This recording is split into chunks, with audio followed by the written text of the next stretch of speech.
I could spend a night just on this topic, but I'll kind of cut this one short and just say, if institutions are subsidizing, I don't care if they're big fat tuition fee bases those dollars could be directed to other places on campus, or if they're state appropriations, or if they're tuition waivers and their paper transactions, and or if they're cash subsidies. I don't care what the mechanism is. When $15 million, when it costs a university $15 million to have an athletics program, maybe that makes sense, because there's an institutional advancement side of intercollegiate athletics. There's the educational side and the institutional advancement side. And all these institutions are upwardly mobile. They all want to be somebody else. And so they're willing to make some investment. But when it's 20 million, is that too much? How about when it's 25? How about when it's 30? How about in your career lifetime, how about when it's 40 or it's 50 million to subsidize intercollegiate athletics? I really believe we're on a collision course financially. This one keeps me up at night. This one really keeps me up at night. And this has changed dramatically over the last decade. Those are real numbers. Less grim and more opportunistic, let me move to the opportunity side. There are innumerable opportunities in intercollegiate athletics to really make a difference. But you could do the Pete Fusey model and cut the hedges and change the light bulbs and do all of that and do lots of stuff that you think is fun and stuff that attracts you, or you can focus on a short handful. This is my handful. Student-athlete experience, I've talked a little bit about that already. Human resources, I'll talk about that. Politics, this expression that I've kind of played with over the years, I call it resource acquisition, and I'll explain a little further. And then lastly, facilities. I can tell you that when I meet with our coaches at Duke, or I did at Notre Dame, or any place I've been, I love to tell our coaches this. And I do it everywhere. And if they were here, they'd smirk because they've heard this so many times. I would tell them, you think you're so silver-tongued, and you think you're the best salespeople on the planet. Some of them are, by the way. They're really pretty good. And I would tell them that you think you're going to talk this generation into attending our institution. You're going to sell them. I would tell them, in this generation, they're way too smart. These are savvy consumers. You better market their needs and their interests. You better understand that their needs and interests need to be marketed, and you better understand what that really means.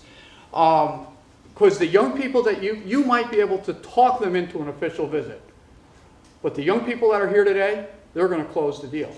Because young people talk to other young people, and typically body language and other forms of communication, they kind of tell the truth. And so at 2 a.m., if Nick was looking at Ohio to wrestle, and his host and he were having a conversation on Saturday night, and Nick says to his host, Brian, is this the place I should bring my career? Will they do what they tell me they're going to do? It's either going to be compelling yes, or I'm not sure, or boy, look for another place. And I can tell you, the student-athlete experience is like quality control relative to a business. You better have a good handle on whether or not the kids, the user group, the most important constituency group, you better make darn sure that they're having the experience that you marketed. You better make darn sure. Because if they're negatively portraying the experience that they have, or even quasi-negatively portraying it, you're dead. You're absolutely dead. So coaches, I think, even today, most coaches think, give me 20 minutes with that kid, give me an hour with that kid, and I can turn the kid. Kids today are savvy, they're smart, internet, I mean, good kids talk to good kids.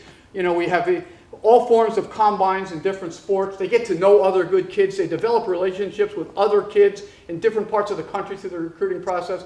So if you're going to have a great athletics program, you better have a great student-athlete experience. You have to have a great student-athlete experience. That's the single most or best opportunity that I have in my world. Second one is human resources. I think about, as I transition to Duke here, we have 200 full-time people at Duke in the athletics department, and that's with campus rec and the golf course and everything else. So we've got about 200 people that pull into the parking lots in the morning, climb out of their cars, and come into Cameron Indoor Arena or Swartz Butters or any of our buildings, Wilson Recreation, to serve. And they serve student-athletes first and foremost. They serve the public. They serve general student population, faculty, administration, and others. And that's what they do. But to have them really engaged, like they're really part of the thing, is absolutely critical. They can really make a difference. Because, by the way, all 200 people, they have an opportunity to interact informally with recruits and parents when they visit, with donors and prospects, all kinds of people. They have a chance to syndicate information throughout the community. Who does somebody in the community going to call when they ask about something? They're going to ask somebody they know in the athletics department. And so to have town hall meetings where information is shared widely and liberally, and there's a sense of transparency, and that all 200 are in the game, it gives you a chance to best utilize that human resource. Now, what does that represent? At Duke, I'll give you the numbers. Duke is 40% of our budget is for compensation for that group of 200 that I mentioned. So that's 40% of who we are. Pretty darn important. At Notre Dame, it was 33%. Pretty significant piece. So to spend all your time with the student athletes, which is really important, as I've already indicated, and ignore the 200 people that have the ability to help you market and promote and make the place go and be successful, is a great opportunity, really a great opportunity. And I think what you try to do is create a community within a community, and some places that do it really well, it jumps out at you when you visit. You see it. You absolutely see it. And if there's a sense of kind of a distance between the workforce and the administration, or the workforce and the coaches, you see that as well. And it's really important to spend as much time as you can, or have somebody working with the human resource element of the department. Third opportunity, as I see it, is, I call it politics, okay? Within every grouping of people, there are political systems in play. That's what the political theorists would tell you. I mean, I suspect you've had courses on this. Lots of competing interests, okay, all the time. Absolutely, there's competition. There's political competition in this room. Whether we want to come to grips with that reality, that exists. When you put multiple people together, a family, there's political forces that kind of come into play. And so when you have an intercollegiate athletics program, I mean, Dutch Bachman, who is the executive director of the 1A Athletic Directors Association, got up on a blackboard last summer, and he listed the constituency groups, and there was 10 of us in the room. And I tell you what, he ran out of gas because we were still coming at him. We had 42 constituency groups that we identified that are important to an intercollegiate athletics program. I mean, you got to think right off the bat, the student athletes are the most important. But the faculty, staff, the alumni, for us, the ACC, the NCAA, the BCS, the Office of Civil Rights. I mean, there were 42 groupings. So to manage the message and not have it managed for us is pretty darn important. So you got to think about the political opportunity, and it's a great opportunity to be proactive, to get out in front. Because if somebody else manages it, it's typically not a great message. And it's not the one that you would have selected. So making darn sure you got the best student athlete experience in the country, being really great with your workforce, and being as proactive as you can with the political side of it is really important. The fourth one for me is resource acquisition. This is another one. If we had a night, I could spend a night with you on resource acquisition. Most people think, well, that's fundraising. It's not fundraising. You know what resource acquisition is for me? Resource acquisition is trying to determine what it's going to take financially, in terms of resources, to realize the expectation. Okay? Resources must be commensurate with expectation, or close, or in the neighborhood. Because if you under-resource something, what happens? It fails. And it typically fails. And if you catch lightning in a bottle, sometimes you can sustain it for a while, but it isn't sustainable over time.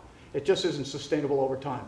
So resource acquisition is negotiating and renegotiating contracts. It's working on all the traditional forms of income. It is fundraising. It is corporate sponsorships. It's managing new media and looking at that opportunity. In your generation, it'll be a lot of that and more. But resource acquisition is a full-time endeavor, and it isn't just fundraising. And there's just so many different ways you can think about trying to finance an intercollegiate athletics program or professional team or any other business endeavor.